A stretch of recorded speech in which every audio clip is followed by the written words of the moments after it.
going on, you guys? It's Mario here, and I just wanted to do a fun little Q&A session with some of my friends and just answer a few questions that you guys might have that I could type out an email, but I thought this would be just a little bit more interesting. So with that said, we're gonna jump right in, and here is the first question. Okay, Kristen asks, how many seniors do you shoot each year? Do you have associate photographers? If so, how have you structured that in your studio? Last year, my studio grew in a big way, and I was doing everything from shooting, editing, order consults, etc. It almost killed me. This year, I want to figure out how to strike a happy medium, looking at outsourcing editing and hiring another photographer, possibly. My question, I guess, is running a busy studio. How do you personally balance it all? Okay, Kristen, that is a fantastic question, or question set, rather. And I would say that I have always been a solo photographer, so I've not had any office assistants or anybody that runs my ordering sessions for me or hired another photographer or anything like that. I was almost at the point of wanting to do that, and instead what I did was increase my prices and reduce my workload. So I was essentially making the same amount of money, but I was shooting less clients, and I was making more per client. And so when I looked at some of the other studios in my area who are like box studios, so they have maybe 5 to 10 photographers, by the time I ran the numbers that they were doing, me personally, I would not have taken home that much more year after year, but the amount of work I would have spent balancing employees and multiple photographers and the marketing campaigns that go behind that just would have been personally exhausting. So what I would say is if you're actually too busy, what that means is that you're probably not charging enough to offset the costs of running your business and the profits that you would make. So instead of shooting 50 seniors at, let's say $2,000, you could shoot 40 seniors at $2,500. And so I would look at approaching it from that way. I think outsourcing editing is a fantastic idea. I've worked with retouchers before during my busy season, and it was amazing. And so what I would recommend on that aspect is to join some retouching Facebook groups and start looking for freelancers there. You might be able to find a freelancer who maybe does fashion. Retouching is kind of their goal, that's kind of their passion. But as creative artists, we all have to pay our bills. And so much like photographers who might not shoot that perfect senior shoot for every session, but they'll take on that family shoot just to make some money. Retouchers are very similar in that regard. So I would say do a little bit of research and collaborate with them, and you can send them a couple sample images and you can show them the before and afters that you're looking for and just have them try it. And so that'll be a great way to, if you don't always use a retoucher, that's totally fine. I love retouching my own images, but when busy season comes, it's really nice to offload that extra 10 or 15 hours a week of work onto somebody who is just as good as I am at it. And I know a lot of photographers who have built up really quality brands and studios, and they have associate photographers. This can be really common in the wedding industry. And I don't look down on that. I just think that for the way I was running my business, I was very much selling this boutique experience. And so it just felt weird to take on another photographer to still try and maintain that.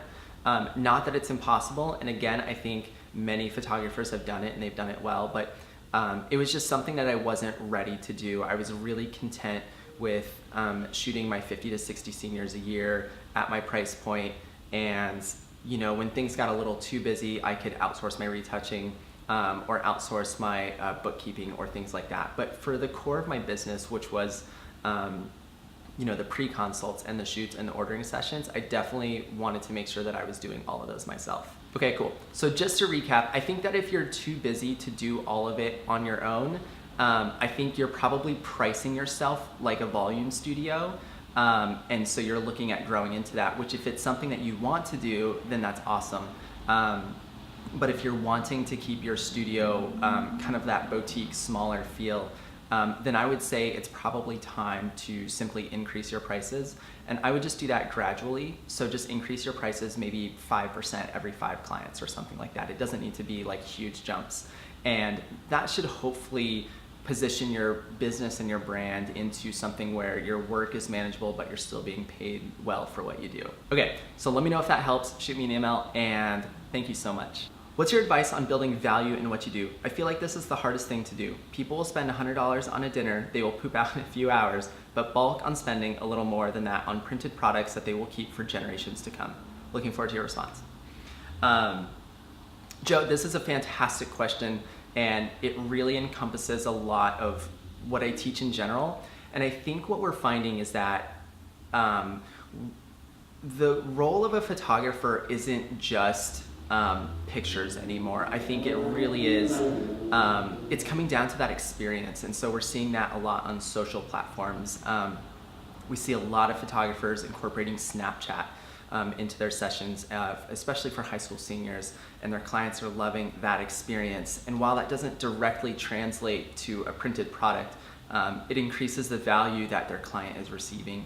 I think same with like a pre-consult. So when you're planning for location and wardrobe and you're really getting them excited about the photo shoot, all of those things are just adding to their experience beyond just the printed photos.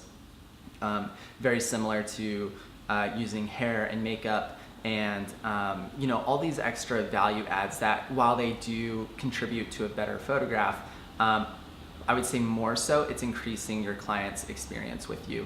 And so I would say there's a few different things that are probably happening. If you're not doing pre-consults already, then I would definitely recommend that, to just show your client that you're super invested in the process for them, and that you really have their best interests at heart. And I would say on the post-shoot side, make sure that you're offering products that your client just can't go to a Walgreens, for example, and print. So things like styrene mounted prints are a fantastic way to really differentiate your typical 5x7 and 8x10, and your gallery wraps and your leather flush mount albums. These are all products that are very high-end in nature, and they're not something that your average client can just go to the local supermarket and buy. So hopefully a couple of those tips will help kind of bring a new perspective into what we're doing, because I think so much of the traditional photographer, it's less about being a technician that's just operating a camera, and it's definitely more about connecting with your clients and building, you're almost like a media company now, instead of just taking portraits or shooting events. So hopefully that helps, and if you have any more questions on that, definitely just shoot me an email. All right, next question. Sarah from Minneapolis says, Mario, how can I make the transition from shoot and burn to IPS without losing all of my clients? I know I can make so much more per senior and really bring my business to life, but I am not sure how to do this without dealing with a potential big loss in my client base. Thank you so much.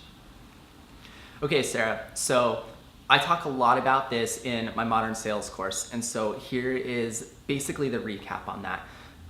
If you're nervous about losing all of your clients, really what IPS does is it's a value add for your clients. And so I think if you look at it like you're helping them pick out their favorite photos, and you're kind of taking them through this process to help them get the best experience possible, that's going to change your experience significantly with IPS. And so as opposed to just giving them 100 or 200 images on a disk or via Dropbox, you're helping them really pick out those handful of favorites that they're ultimately going to love and want to share.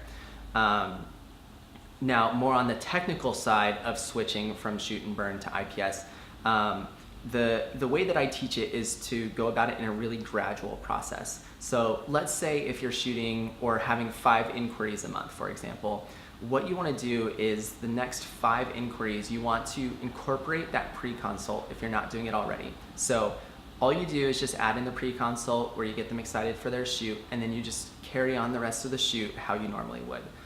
And then from there, you can incorporate the in-person sales, but you can treat it like an in-person viewing. So instead of trying to sell them product, just meet with them to pick out their favorites, because that's going to reduce the stress that you're going to experience with switching to IPS, because ultimately it's a fun process to help them pick out their favorite photos. And so if you can start to work in those two elements that kind of sandwich the shoot itself, in a very low pressure way is my goal. So I definitely don't want you to like jump into like selling $5,000 wall prints. And so from there, you can start to incorporate products into the sales session, and then you can start to change how your inquiries happen, because now you're focused on products instead of digitals, and you've gone through the IPS process and you've gone through the pre-consult process, so you have an idea of what it's like to work with your existing clients already.